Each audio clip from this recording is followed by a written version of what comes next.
बिस्मिल्लाहिर्रहमानिर्रहीम। जैसा कि आप जानते हैं कि कल परसों जो है वो कंप्यूटर साइंस का 9th क्लास का पेपर है, बोर्ड का पेपर है। और आज मैं आपको बताता हूँ कि क्या इसकी स्कीम है जिसके तहत पेपर आएगा और कौन कौन से लॉन्ग और शॉर्ट क्वेश्चन आपको करने चाहिए जो इम्पोर्टेंट हैं, वो आपके पेपर में आएंगे। आप अगर इस तरह से कर लेंगे तो इंशाल्लाह आप लोग अच्छे स्कोर करेंगे, आप अच्छे तरीके से पास हो जाएंगे। आप ये जो पहला चैप्टर है उसके अंदर से आप जानते हैं कि एक लॉन्ग क्वेश्चन आना है 8 नंबर का और साथ में 3 जो है वो शॉर्ट क्वेश्चन आने हैं। तो यहाँ से देखा जाए तो सबसे पहले तो आपको पता होना चाहिए प्रॉब्लम सॉल्विंग स्टेप्स कौन कौन से होते हैं। प्रॉब्लम सॉल्विंग पहले तो आपको ये पता होगा प्रॉब्लम सॉल्विंग क्या होती है। प्रॉब्लम सॉल्विंग एक्चुअली अगर आपके पास कोई प्रॉब्लम आ जाता है, कोई हर्डल आ जाती है, ऑब्स्टेकल आ जाती है, तो उसको सॉल्व करने के लिए जो टेक्निक्स होती हैं उनको प्रॉब्लम सॉल्विंग कहते हैं। उसके बाद आपके पास क्या है जी, डिफाइनिंग अ प्रॉब्लम। तो ये नहीं, जो फर्स्ट स्टेप होता है प्रॉब्लम सॉल्विंग, जो स्टेप्स होते हैं उनमें फर्स्ट स्टेप एक्चुअली क्या है, डिफाइनिंग अ प्रॉब्लम है। दूसरा स्टेप है अंडरस्टैंडिंग अ प्रॉब्लम है। उसके बाद तीसरा स्टेप होता है प्लानिंग अ सॉल्यूशन, फिर कैंडिडेट सॉल्यूशन और फिर सेलेक्टिंग द बेस्ट सॉल्यूशन। तो आपके पास क्या है जी, ये सबसे पहले एक तो लॉन्ग, ये 5 अगर स्टेप्स के नाम लिख दें तो आपके पास 2 नंबर ये आ जाते हैं। उसके बाद आपके पास है जी डिफाइनिंग अ प्रॉब्लम।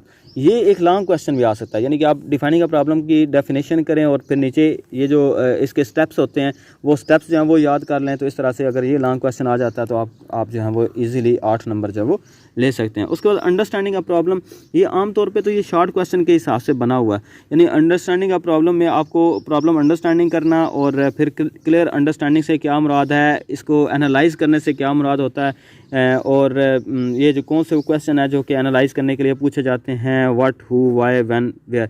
तो इसलिए ये 3 तरह के शॉर्ट क्वेश्चन जो वो यहाँ से बन सकते हैं। आगे एक और लॉन्ग क्वेश्चन जो आपका आ सकता है वो प्लानिंग का सॉल्यूशन वाला है। प्लानिंग का सॉल्यूशन की आप डेफिनेशन करें और नीचे क्या करें, ये 4 जो है इसके स्टेप्स होते हैं जिनको आप लोगों ने जो है वो कर लें तो ये एक लॉन्ग क्वेश्चन बनता है। इसके बाद डिफाइनिंग कैंडिडेट सॉल्यूशन, ये शॉर्ट क्वेश्चन आ जाता है कि वो वाला सॉल्यूशन जो आपके माइंड में विदाउट प्लानिंग आता है उसे क्या कहते हैं, आप कैंडिडेट सॉल्यूशन कहते हैं। ये डेफिनेशन कर लें। अच्छा, उसके बाद आज सिलेक्टिंग द बेस्ट सॉल्यूशन, ये भी आपके पास क्योंकि काफ़ी ज़्यादा सॉल्यूशन होते हैं किसी भी प्रॉब्लम को सॉल्व करने के लिए, तो उनमें से जो बेस्ट सॉल्यूशन होता है वो आप जो है वो आइडेंटिफाई कर लेते हैं विद सम क्राइटेरिया। और ये वो होता है, यानी बेस्ट सॉल्यूशन वो होता है जो कम नंबर ऑफ़ स्टेप्स में सॉल्व होता है and based on some criteria. और एक तो नंबर ऑफ़ स्टेप्स उसके कम होते हैं, कम वो मेमोरी लेता है। अच्छा, उसके बाद आपके पास है जी फ्लो चार्ट की डेफिनेशन। फ्लो चार्ट की डेफिनेशन शॉर्ट क्वेश्चन भी आ सकता है और ये लॉन्ग क्वेश्चन में फ्लो चार्ट की डेफिनेशन और साथ में determining the requirements of a flow chart. Flow chart के जो लाज़मात होते हैं उनकी जो रिक्वायरमेंट होती है, उनका जो तकाजा होता है, वो ये एक लॉन्ग क्वेश्चन बन के आ सकता है। ये एक शॉर्ट क्वेश्चन बन सकता है जी, importance of flow chart in problem solving. अच्छा, उसके बाद है जी फ्लो चार्ट के सिंबल्स, और ये जो सिंबल्स हैं ये टोटल 8 नंबर का एक क्वेश्चन आ सकता है। उसके बाद हम आगे चलते हैं। ये आप थोड़ा बहुत इसको देख लीजिएगा कि इस तरह से ये एग्जांपल वाइज आपके पास बने हुए फ्लो चार्ट्स। तो हम जो है वो बेस्ट एवर की तरफ चलते हैं। आगे आ जाता है जी एल्गोरिदम। एल्गोरिदम क्या होता है, इसकी डेफिनेशन शॉर्ट क्वेश्चन आ सकता है। और आपके पास role of algorithm in problem solving, उसका रोल क्या होता है, ये भी एक शॉर्ट क्वेश्चन आ सकता है। लेकिन आपको एल्गोरिदम की डेफिनेशन और एल्गोरिदम के लिए जो सिंबल या फार्मूलेशन होती है कि एल्गोरिदम कैसे बनाते हैं, कौन कौन सी उसमें अलामतें या कौन कौन सी चीज़ें या इससे होते हैं, ये वाला एक लॉन्ग क्वेश्चन आपका आ सकता है। तो इसको आप लोगों ने अच्छे से कर लेना है। उसके बाद हम लोग ये थोड़ा बहुत इसको देख लीजिएगा, या जो एल्गोरिदम एग्जांपल ऑफ एल्गोरिदम है इसके बारे में। तो उसके बाद आपके पास आता है जी एक short question efficiency of algorithm के जो पॉइंट्स हैं वो आपने बताने होते हैं। यानी कि एक बेस्ट एल्गोरिदम कौन सा आता है जी, नंबर ऑफ़ स्टेप्स कम लेता हो, स्पेस जो है वो भी कम लेता हो। तो ये जो है ना, ये एक शॉर्ट क्वेश्चन आपके पास बन के आ सकता है। अच्छा, उसके बाद आपके पास जो है वो, अगर इसको भी थोड़ा बहुत आपने पढ़ लेना, हो सकता है कि ये लॉन्ग क्वेश्चन के तौर पे भी थोड़ा बहुत दे सकता है। बट आप जो हैं वो ये difference between N algorithm and flow chart, ये जो है ना ये लॉन्ग क्वेश्चन बन के आ सकता है। यानी एडवांटेज और डिसएडवांटेज, एडवांटेज और डिसएडवांटेज। और उसके बाद है आपके पास ये टेस्ट डेटा, ये इसकी डेफिनेशन कर लें टेस्ट डेटा की। और इसकी जो टेस्ट डेटा की आगे हमारे पास जो इंपॉर्टेंस ऑफ टेस्ट डेटा है ये भी आप डेफिनेशन कर लें, ये भी एक शॉर्ट क्वेश्चन हो सकता है। टाइप्स ऑफ टेस्ट डेटा जो ना, ये एक लॉन्ग क्वेश्चन आपके पास आ सकता है। टाइप्स ऑफ टेस्ट डेटा एक लॉन्ग क्वेश्चन जो है वो आ सकता है। उसके बाद वेरिफिकेशन और वैलिडेशन, दोनों की डेफिनेशन करनी है। ये आपने थोड़ा सा अच्छे तरीके से करनी है। इनकी डेफिनेशन जो है वो एक शॉर्ट क्वेश्चन अलग अलग से भी आ सकता है और आपको इसे अच्छे तरीके से कर लेना है। उसके बाद आइडेंटिफिकेशन एंड करेक्शन ऑफ जो एरर्स होते हैं, ये आपने एक शॉर्ट क्वेश्चन के तौर पे करना है। ट्रेस टेबल जो है वो आपने शॉर्ट क्वेश्चन के तौर पे कर लेना है। इसकी पूरी डेफिनेशन की, इसके हिस्से कौन कौन से होते हैं वो पूछ सकता है। Using invalid data for testing, इसके भी शॉर्ट क्वेश्चन के तौर पे आपने कर लेना है। तो आपको मैं वैसे सजेस्ट करूंगा कि ये समरी में से पढ़ लिया करें ताकि आपको पता चल जाए कौन सी डेफिनेशन शॉर्टली जो है वो आप कर सकते हैं। उसके बाद ये MCQs ज़रूर करें। आगे चलें चैप्टर नंबर 2 में से अगर मैं आपको बताऊं तो लॉन्ग क्वेश्चन तो नहीं आना, लेकिन शॉर्ट क्वेश्चन जो है वो आने हैं 3 और 3 यानी 6 टोटल शॉर्ट क्वेश्चन आने हैं। पहले हिस्से में से आपके शॉर्ट क्वेश्चन आएंगे। आपने ऐसा करना है कि डेफिनेशन जो भी लिखी हुई है इसके अंदर से वो कर लेनी है, फिर एक आधा जो यानी इनकी जो कन्वर्शन होती है उसको भी कर लें ताकि आपके पास जो शॉर्ट क्वेश्चन है इसके वो सॉल्व हो सकें। तो यहाँ तक ये जैसे वोलेटाइल और नॉन वोलेटाइल मेमोरी के बारे में है, इसके जो यूनिट्स हैं उनके बारे में है, यानी मेमोरी क्या होती है इसके बारे में short question, binary number system, hexadecimal, decimal number system इसके बारे में।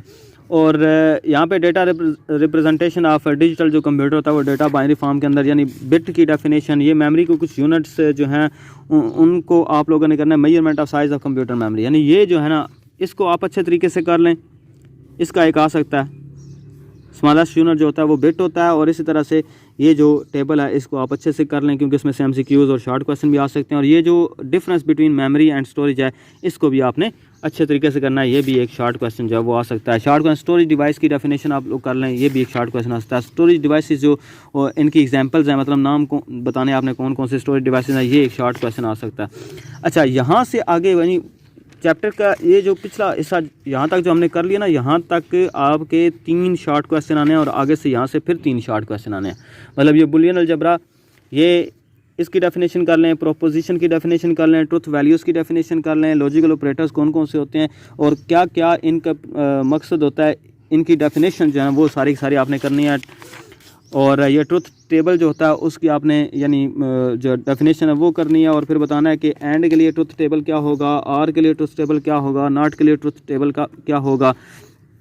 ये जो ट्रुथ टेबल हैं इनके बारे में आपने बताना है। लॉज ऑफ बुलियन अलजेब्रा, इनमें से लॉज को आपने पढ़ लेना है कि कम्यूटेटिव लॉ का क्या मतलब होता है, एसोसिएटिव लॉ का क्या मतलब होता है, डिस्ट्रीब्यूटिव का, आइडेंटिटी लॉ का क्या मतलब होता है। ये सारे शॉर्ट क्वेश्चन है, ऐसा डेफिनेशन आप इन सब को करें। लॉजिकल एक्सप्रेशन क्या होता है जी, इसकी डेफिनेशन करेंगे आप लोग, ये एक शॉर्ट क्वेश्चन आएगा।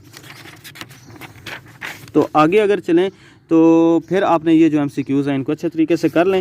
वैसे ये जो आंसर द फॉलोइंग क्वेश्चन, इनमें से भी अगर देख लें तो ये शॉर्ट क्वेश्चन आ सकते हैं। तो शॉर्ट क्वेश्चन जो है वो आप जहाँ से भी मिल जाए इस चैप्टर में से, क्योंकि 6 शॉर्ट क्वेश्चन आने हैं, आपके 2 सवाल तो यहाँ से हल हो सकते हैं, 6 से 12 नंबर तो यहाँ से इस चैप्टर को करें तो फिर आ जाता है। इसके बाद हमारा आ जाता है चैप्टर नंबर 3। चैप्टर नंबर 3 में से फिर आपका एक लॉन्ग क्वेश्चन आना है। चैप्टर नंबर 3 में से 15 मार्क्स का पेपर आता है टोटल। तो यहाँ पे इस चैप्टर के अंदर से भी आपके 3 शॉर्ट क्वेश्चन, एक लॉन्ग क्वेश्चन और एक MCQ आना है इसमें से। तो कंप्यूटर जो नेटवर्क है इसकी डेफिनेशन करें, ठीक है। इसके बाद ये नीड ऑफ कंप्यूटर नेटवर्क जो है ना, ये एक लॉन्ग क्वेश्चन आ सकता है, यानी फाइल शेयरिंग एंड ये सारा नीड या इसके एडवांटेज, ये दोनों इस तरह से क्वेश्चन बन के आ सकता है। यानी क्वेश्चन यही होगा, इसका आंसर यही होगा। उसके बाद क्लाइंट और सर्वर का जो है इसमें से शॉर्ट क्वेश्चन बन सकता है, क्लाइंट क्या होता है, सर्वर क्या होता है और इसके क्या क्या एडवांटेज होते हैं। नीचे आपके पास ना टाइप्स ऑफ कनेक्शंस, ये पॉइंट टू पॉइंट और मल्टी पॉइंट, यानी ये डेफिनेशंस इनकी जो है ना आपने अच्छे से कर लेनी है क्योंकि शॉर्ट क्वेश्चन आ सकता है। नेटवर्क टोपोलॉजीज, ये लॉन्ग क्वेश्चन आपका आ सकता है, यानी ये स्टार है, बस है, रिंग है, मैश टोपोलॉजी है, ये long question. Basic of data communication, ये डेफिनेशन आपने करनी है, इसके जो कंपोनेंट्स हैं वो आपका लॉन्ग क्वेश्चन आ सकता है और इसके चांसेस हैं लॉन्ग क्वेश्चन आने के। तो उसके बाद आपके पास जो है ना कंप्यूटर नेटवर्क मोड्स, ये कंप्यूटर जो नेटवर्क मोड हैं, मॉडल्स हैं सॉरी, ये जो है ना वो आपके पास TCP IP जो मॉडल है, यानी ये जो लेयर्स वाला क्वेश्चन है, ये आपका लॉन्ग क्वेश्चन आ सकता है। इसको आपने करना है, ये जो एक है लेयर्ड नेटवर्क, ये वाला सिर्फ जो पार्ट होता है वो आप लोगों ने कर लेना है, ये वाला जो है। उसके बाद आपके पास प्रोटोकॉल्स हैं, इन प्रोटोकॉल्स की डेफिनेशंस कर लें तीनों की। प्रोटोकॉल जो हैं ये शॉर्ट क्वेश्चन के तौर पे आपके आ सकते हैं। नीड फॉर एड्रेसिंग है जी, ये शॉर्ट क्वेश्चन, क्यों आपको एड्रेसिंग की ज़रूरत होती है। इंपॉर्टेंस ऑफ एड्रेसिंग, ये भी short question. Mapping between telephone, ये इसको छोड़ दें फिल वक्त क्योंकि वैसे है शॉर्ट क्वेश्चन ये वाला। उसके बाद sending end receiving HTTP request वाला, ये वैसे आमतौर पे इतना इंपॉर्टेंट है नहीं, लेकिन आपने इसके अंदर थोड़ा बहुत रीडिंग कर लें एक दफ़ा ताकि इसके अंदर से कोई क्वेश्चन बनता हो, जैसे कि URL का क्या मतलब होता है, HTTP क्या होता है, ये शॉर्ट क्वेश्चन के तौर पे ऊपर से आ सकता है। तो उसके बाद है जी आपके पास अंडरस्टैंडिंग IP एड्रेस, IPv4 और IPv6 इनके बीच में जो डिफरेंस है वो एक लॉन्ग क्वेश्चन के तौर पे आ सकता है। इसमें से शॉर्ट क्वेश्चन भी यहाँ से बन के आ सकता है। ये लॉन्ग क्वेश्चन आपने अच्छी तरह से कर लेना है। और ये राउटिंग जो होता है, राउटिंग वाला पूरा आप करें, क्योंकि लास्ट टाइम भी राउटिंग वाला जो क्वेश्चन था लॉन्ग वो आया हुआ था। तो इस तरह से आपका ये चैप्टर ख़त्म हो जाएगा। MCQs आपने करने हैं। अच्छा, उसके बाद हमारे पास जो चैप्टर नंबर 4 है,